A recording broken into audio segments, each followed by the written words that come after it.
Limang klasikong yate na para lang sa mga bilyonaryo. Ang number 1 sa ating listahan ay ang Shinkai Yacht. Ang Shinkai Yacht, isang 55 metrong motor yate na ginawa ng feed ship, ay nagkakahalaga ng humigit kumulang $100 million USD na ilunsad noong 2021.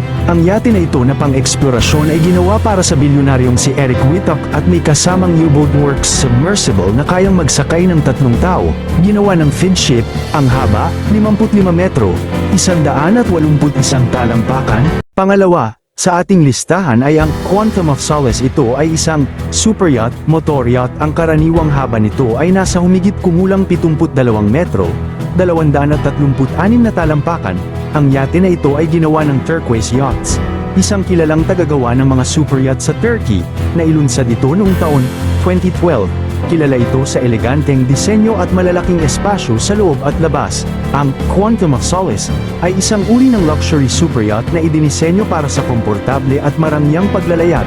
Madalas na may iba't ibang amenities tulad ng mga swimming pool, helipad, at iba pang pasilidad.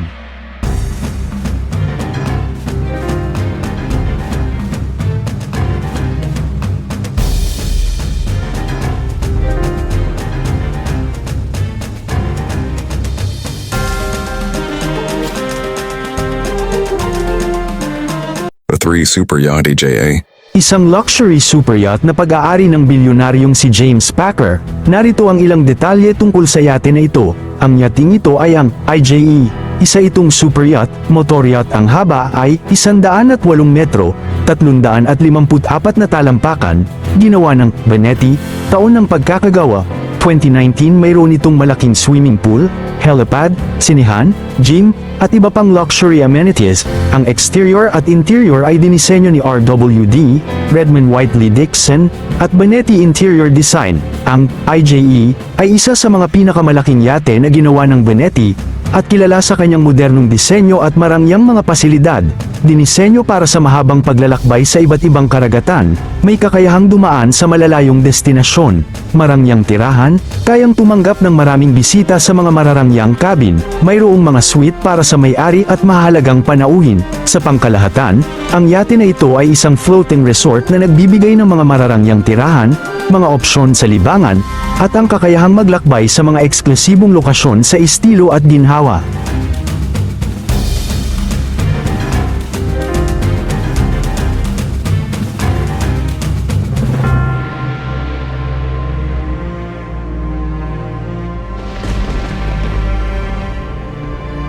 Number 4 sa ating listahan ang yachting Rocket.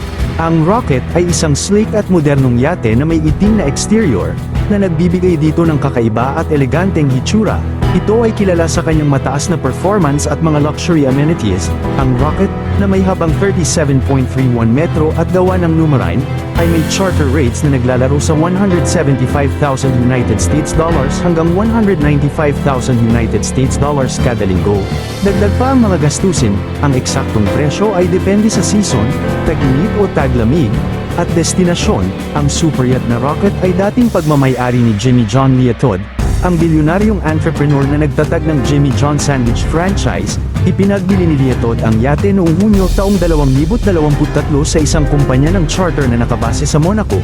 Gayunpaman, mayroon ding isa pang yate na pinangalanang Rocket, na may habang 37.31 metro at gawa ng Numarine, na pagmamay-ari ni Rocky Singh. Ang huli at pang-5 sa ating listahan ay ang 1.61 London, 1.61 Loden Yacht ay nagpapakita ng pagiging elegante at sopistikado sa kanyang disenyo.